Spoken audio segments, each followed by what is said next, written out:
जो लोग मेरे इस चैनल पर नए हैं या फिर मेरा ये वीडियो किसी और सोशल मीडिया प्लेटफॉर्म पर देख रहे हैं, वो मेरा YouTube channel political Tamasha with doctor Arshi को सब्सक्राइब करके वहां पे लगी बेल आइकॉन को जरूर दबा दें, ताकि आपको हमारे आने वाले हर वीडियो की अपडेट्स मिलती रहे।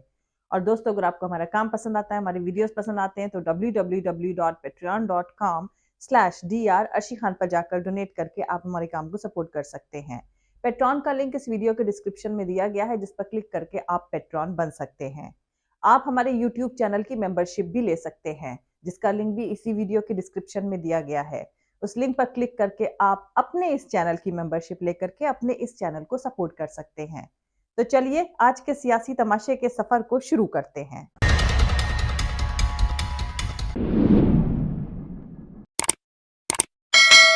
दोस्तों, नए भारत की दो खबरें हैं जिन्हें सुर्खियों में होना चाहिए था, पर बदकिस्मती से है नहीं।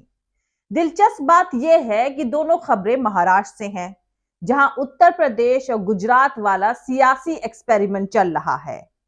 दरअसल एक लड़के ने व्हाट्सएप स्टेटस पर मुगल बादशाह औरंगजेब की तस्वीर लगाई। फिर क्या था, एक कम्युनिटी की भावना बहन आहत हो गई। अरे मतलब सेंटिमेंट्स हर्ट हो गए, वो भी किसी दूसरे के व्हाट्सएप स्टेटस पर भारत के बादशाह रहे औरंगजेब की तस्वीर देखकर। फिर क्या था, उस गुस्ताख शख्स के खिलाफ मुकदमा दर्ज कर लिया गया। दूसरे लड़के ने टीपू सुल्तान को राजा बताया तो उसे गिरफ्तार कर लिया गया। अब समझ में नहीं आ रहा है कि इसमें मुकदमा करने वाली कौन सी बात है, क्योंकि औरंगजेब बादशाह तो थे ही, और क्या टीपू सुल्तान मैसूर के राजा नहीं थे? अब सवाल यहां पर यह उठता है कि इन दोनों लोगों को जेल भेजकर उनके खिलाफ मुकदमा लिखकर क्या हकीकत को झुटलाया जा सकता है? क्या इस हकीकत को झुटलाया जा सकता है कि औरंगजेब के दरबार में ब्रिटिशर्स ने नाक रगड़ करके माफी मांगी थी? और ना ही इस हकीकत को झुटलाया जा सकता है कि टीपू सुल्तान अपनी आखिरी सांस तक अंग्रेजों से लड़े और शहादत दी। दरअसल नए भारत की आयरनी यानी विडंबना यह है कि जहां 21वीं सदी में मुल्क के फ्यूचर को संवारना चाहिए था, वहां सियासी तमाशे के तहत इतिहास को मिटाने की नाकाम कोशिशें करी जा रही हैं। दोस्तों, मौजूदा दौर से ज्यादा मुगलों के दौर में बोलने की आजादी थी। किसी भी मजहब को अपने एक्सपेंशन की खुली आजादी थी। वैसे ट्विटर के फाउंडर जैक डोर्सी ने जो कहा था वो काफी नहीं है।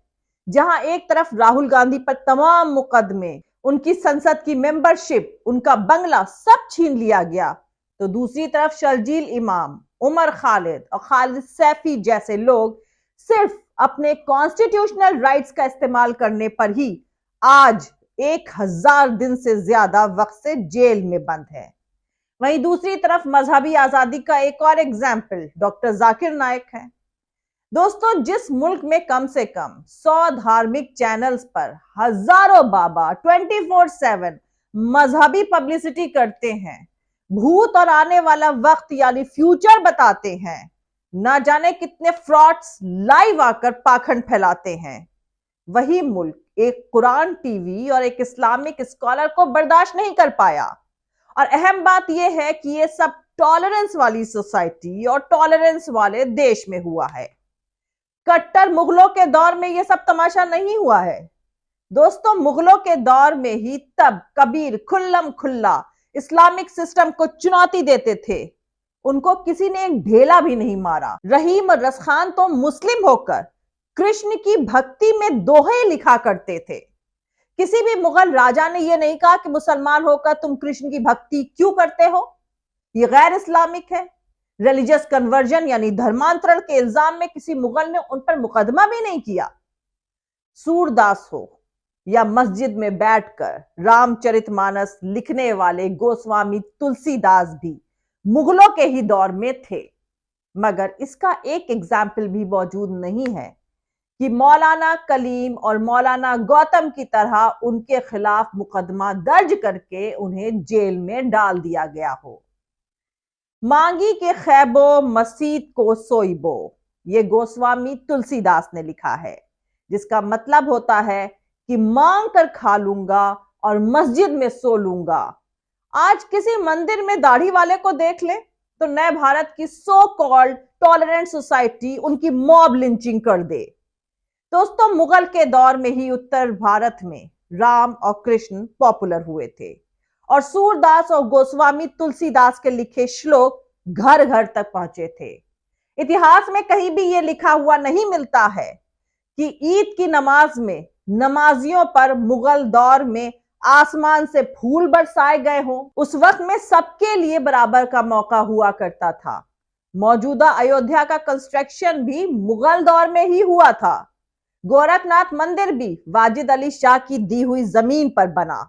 औरंगजेब की तमाम मंदिरों को दी जमीन और जागीरें आज इतिहास में दर्ज हैं, मगर मुगलों ने किसी मस्जिद को जागीरें दी, इसके सबूत नहीं मिलते हैं। मुगलों की दी हुई मजहबी और डेमोक्रेटिक आजादी आज के अमृतकाल में नामुमकिन है। ट्विटर के फाउंडर जैक डोर्सी का बोलना तो बस इसका एक मामूली सा एग्जाम्पल है। दोस्तों, अभी 2-3 दिन पहले की बात है, एक सो कॉल्ड इंटेलेक्चुअल जो आजकल राष्ट्रवादी पार्टी के लिए ट्विटर पर बैटिंग कर रहे हैं, वो भी मुगलों पर बहस कर रहे थे। दरअसल बहस चलाई जा रही है कि जब छोटे छोटे यूरोपियन मुल्क 16वीं और 17वीं सदी में साइंटिफिक चमत्कार कर रहे थे, तब भारत में मुगल क्या कर रहे थे। जाहिर सी बात है कि इसका सवाल काफी अहम है, लेकिन इसका जवाब भी सवाल से कम अहमियत नहीं रखता है। और इसीलिए पहले यह समझना होगा कि जब भारत में मुगल आए तो क्या भारत के सोशल और इकोनॉमिकल हालात यूरोपियन मुल्कों जैसे थे?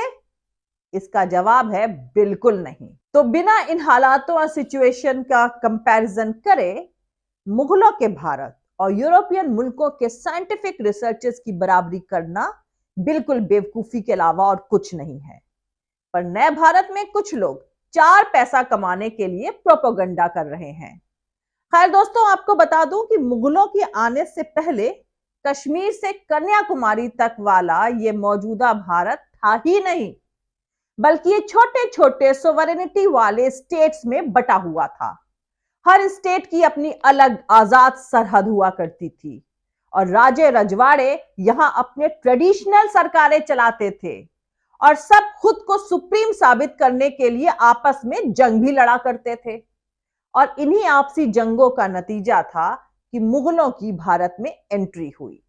जब चित्तौड़गढ़ के राजा और महाराणा प्रताप के दादा राणा सांगा ने इब्राहिम लोदी के खिलाफ जंग में मदद करने के लिए मुगल शहंशाह बाबर को बुलाया था। शहंशाह बाबर ने अपनी बायोग्राफी तुजू के बाबर में लिखा है कि इसके पहले भी राणा सांगा ने अपना दूत, अपना मैसेंजर भेजकर मुझे इनविटेशन दिया था कि मैं आगरा तक का इलाका ले लूं और आप दिल्ली तक का इलाका ले लें, पर इब्राहिम लोदी के खिलाफ जंग में मेरी मदद करें। दोस्तों, बाबर की बायोग्राफी तुजू के बाबर भारत में लिखी गई पहली ऑटोबायोग्राफी मानी जाती है। आपको ना किसी राजा की लिखी ऑटोबायोग्राफी मिलेगी, ना रानी की। कहने का मतलब यह है कि जब यूरोपियन मुल्क एजुकेशन में तरक्की करते हुए आगे बढ़ रहे थे, तब भारत में राजे रजवाड़े आपस में लड़ाई लड़ने में बिजी थे। कोई राजा 80 जंगें जीता हुआ बताया जाता है, तो कोई 100 जंगें जीता हुआ बताया जाता है। कहने का मतलब यह है कि राजे रजवाड़ों की जंगों के चलते भारत छिन्न भिन्न और लहूलुहान था। और ऐसे हालात में कोई ये यकीन करे कि मुगल आकर साइंटिफिक मिरेकल करने लगे, तो उससे बड़ा बेवकूफ इस दुनिया पर कोई नहीं होगा।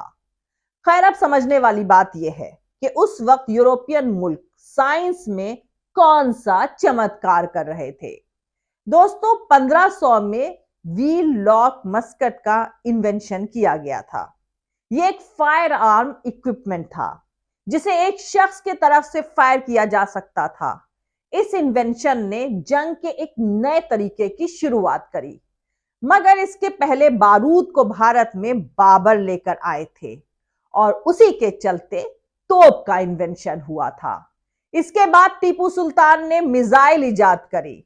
फिर 1510 में दा विंची ने हॉरिजॉन्टल वाटर व्हील डिजाइन किया और नूनबर्ग जर्मनी में पीटर हेनलेन ने पहली पोर्टेबल पॉकेट घड़ी का इन्वेंशन किया। स्विस कलाकार उर्स ग्राफ ने 1513 में अपने स्टूडियो में नक्काशी का इन्वेंशन किया और उसी साल मैकियावेली ने द प्रिंस लिखी।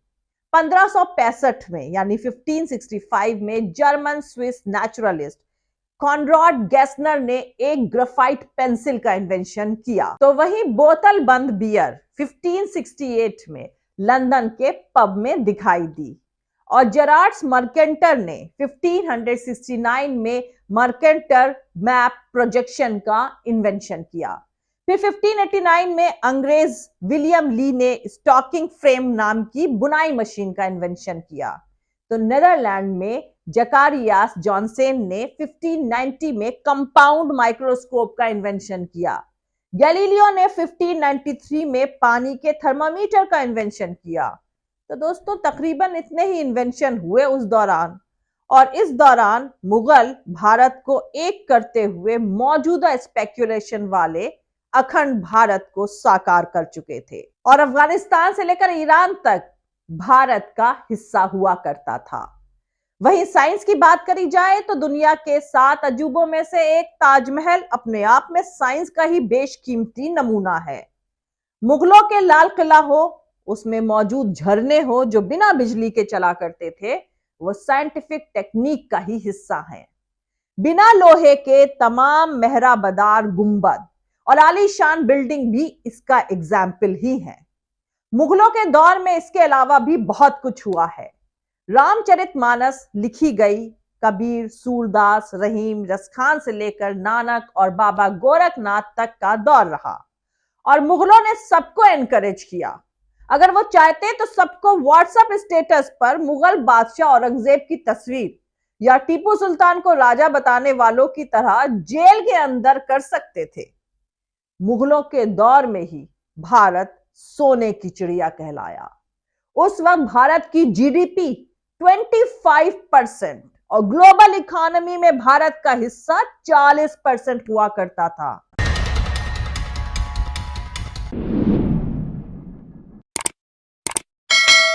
तो आज के लिए इतना ही। मिलते हैं अगले वीडियो में किसी दूसरे नए सियासी तमाशे के साथ। जय हिंद, सत्यमेव जयते, अल्लाह हाफिज। दोस्तों हमारा पूरा वीडियो और दूसरे और वीडियोस देखने के लिए हमारा YouTube channel political Tamasha with doctor Arshi को सब्सक्राइब करके वहां पे लगी बेल आइकॉन को जरूर दबा दें ताकि आपको हमारे आने वाले हर वीडियो की अपडेट्स मिलती रहे।